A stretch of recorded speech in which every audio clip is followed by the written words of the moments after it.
are back on yet another episode of the Hlena Talks, where laughter and learning are our weekly dose.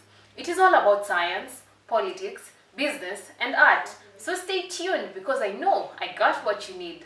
Let us first have the news headlines. My name is HELLEN.A.OWUOR. In the stories making headlines, terror strikes Nairobi residents as muggers cause insecurity in the CBD.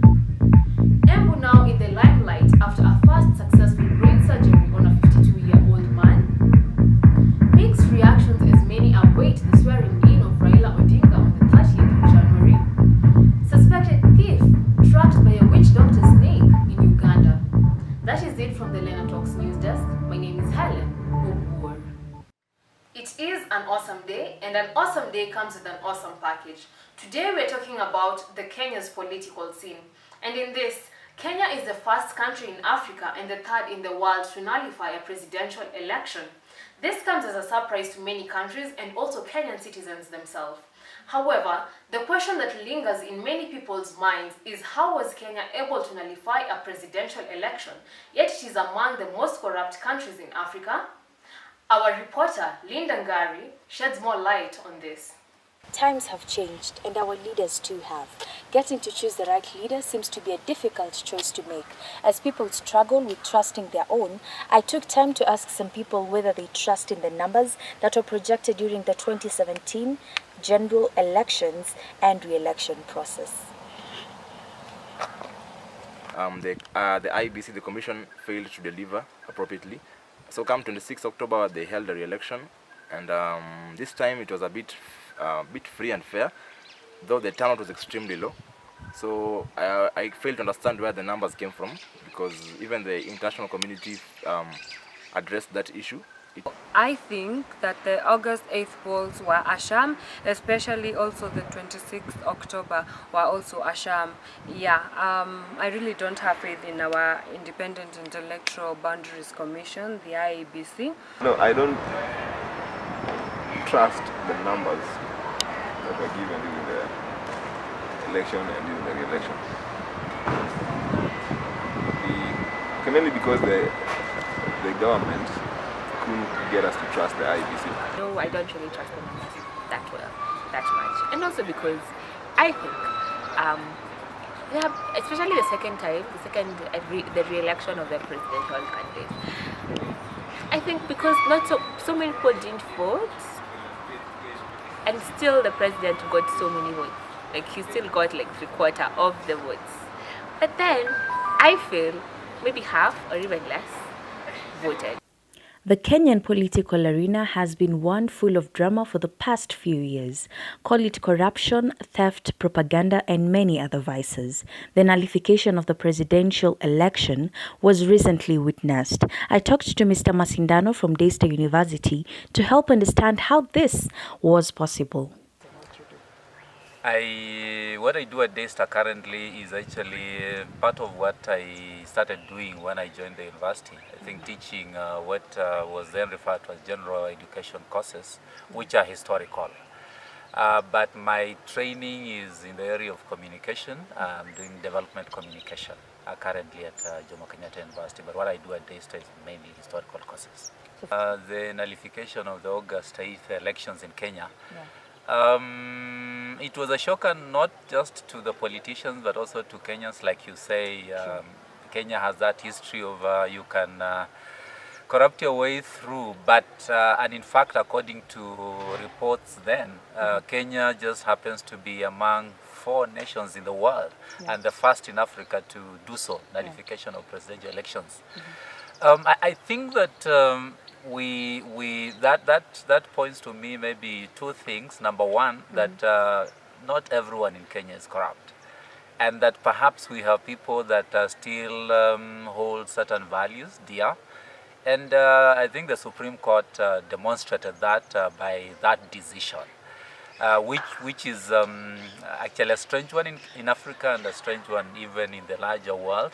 So we have people that still can say, let's do the right thing, let's follow the process as it is, as it plays out. Mm-hmm. And I think also to say that perhaps there was a level of courage that was demonstrated by the Supreme Court, that in spite of what is the norm in Kenya and in Africa to simply just follow that the existing government cannot actually be removed from power, especially when it is just another term in office before the expiry of that term for the president. We look at it to say politically it may have been a bold decision, but the consequences to that decision are dire to the nation. Actually, even up to now, of course, we know that there is that fear that there is going to be a parallel government swearing in of the NASA candidates. And then, of course, at the same time, we have an already sworn in president and deputy president. Yeah. I would think that as a nation, we would need to get to a point where we can actually weigh the decisions against the consequence that it would have on the nation. I guess that would, for me, be an important way to go as we think into the future. It is a fact that numbers were not adding up, but what else will be done to solve this crisis that Kenya is undergoing when we have petitions being filed left, right, and center? It is not enough that many lives have been lost due to politics or the fact that citizen voters are the ones who suffer. Since the integrity in Kenya is a bitter pill to swallow, then who will trust who? Here is what Mr. Karani had to say. Okay. The elections of the 8th, of course, there are issues with the process, but numbers cannot be ruled out either.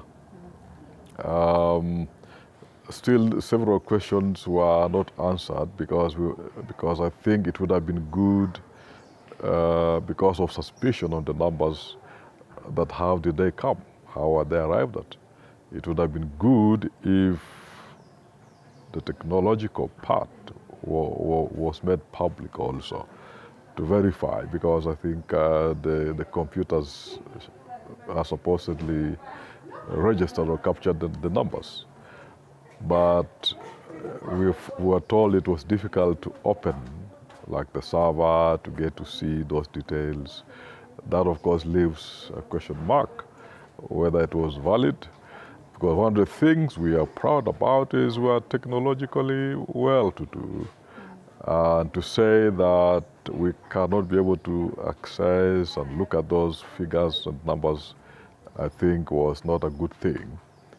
It leaves doubt, it leaves questions unanswered. And that, of course, means that our confidence may not be 100% now. We can't be certain of that. We also saw that there were some of the officials in there who supposedly were compromised.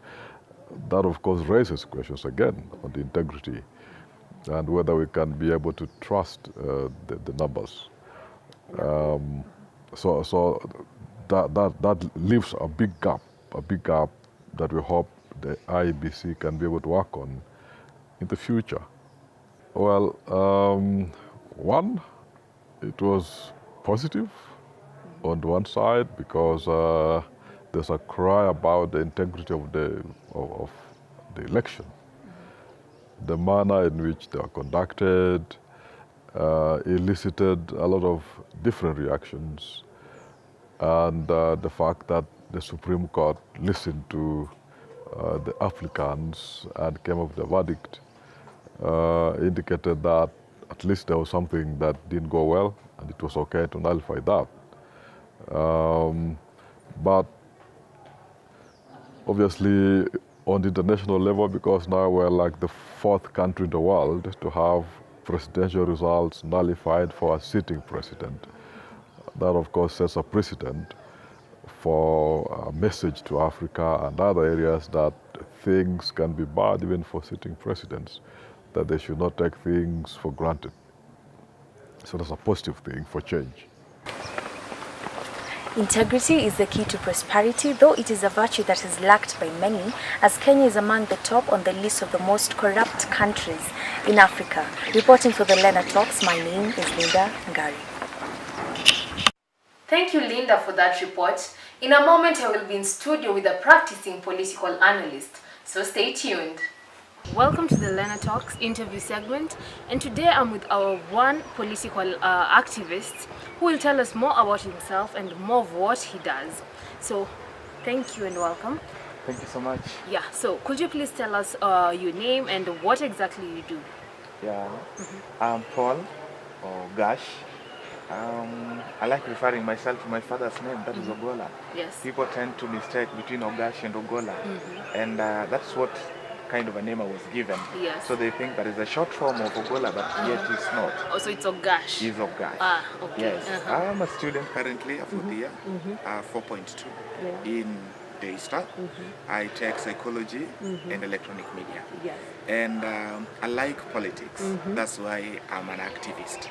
I like exposing the odds that are kept in our midst. Yes. And I don't believe that somebody will go and make a change, something that I have a potential to execute. Okay. Yes. Okay.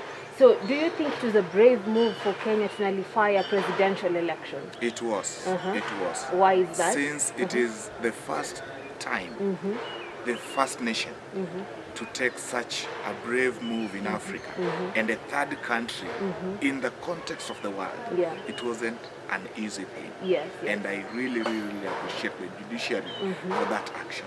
As Okay. an activist, I don't tend to lean on one side of the political party or something. Yes. I like it when justice takes the core of the day. I don't support it because it favors NASA, and since that I come from the stronghold of NASA, now I tend to support it. No, I supported it because it gave Kenyans justice. If you look at it as a matter of fact, the elections were shambled. It wasn't authentic. It wasn't something to be accepted. That's why when they nullified it, and I said that that is what should be done, not only in Kenya, but every part of Africa.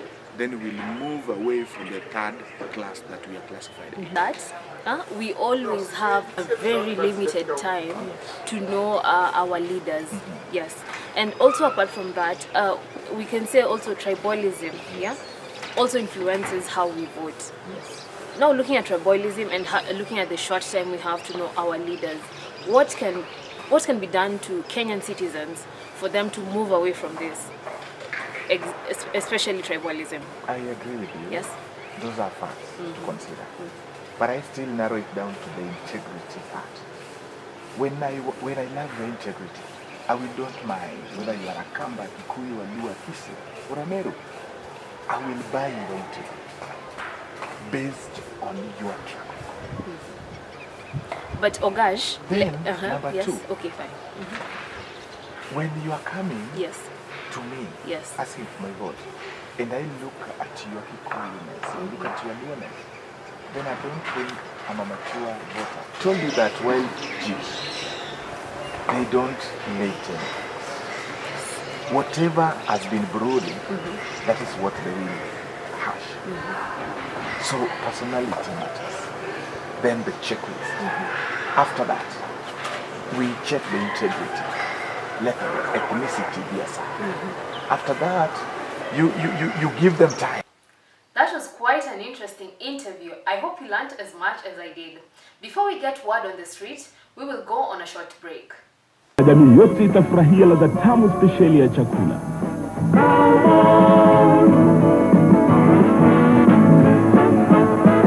Cowboy kwa ladha spesheli. Hello, my name is Newton Adika and I'm here at the ICT block at Daystar University. There's quite some renovation happening at the ICT theatre blocks, but today I'm here to find some information about the youths here at Daystar University, whether the nullification of the August 8th elections was it positive or negative to the nation. And I'm here caught up with one of the youth here at Daystar University. Kindly, young man, tell me, was the nullification of the August 8th elections positive or negative? I think from a personal point of view, I think it was both ways, because it was positive in the fact that Kenyans got to be assured of who the elected leader of Kenya was, and they got to lay that matter to bed. And on a negative note, it kind of took out a little budget that wasn't planned for. So I think the economy somehow had to suffer a bit because of the having to go all that process once again. Yeah. Well, thank you so much. And I'm back here and I'm caught up here with some of the youths I can see at the ICT block. This used to be one of the meeting point by some of the youths. And in my presence, I see Noah Muhindi. Noah Muhindi is the CEO of D&D Deliveries. Kindly, Noah Muhindi, tell me, was the move of the nullification of the August 8th election, was it positive or negative? Okay, it depends with how you look at it. When you look at it from a political angle, I think it was a positive move, because for a judiciary of any country to make such a decision without being influenced by the ruling government or the ruling body, it shows that you've made strides in your judiciary. Economically, of course, it was a negative move because our economy really slumped. It went down so badly. Socially, it was really a negative move because Kenyans were divided and are still divided up to now because of what happened during that time. Well, that's all, and there you've got it. Reporting for the Hlena Talks, my name is Newton Adika. Peace and love. Well, that is what Newton got from the streets. Here are some tips for you.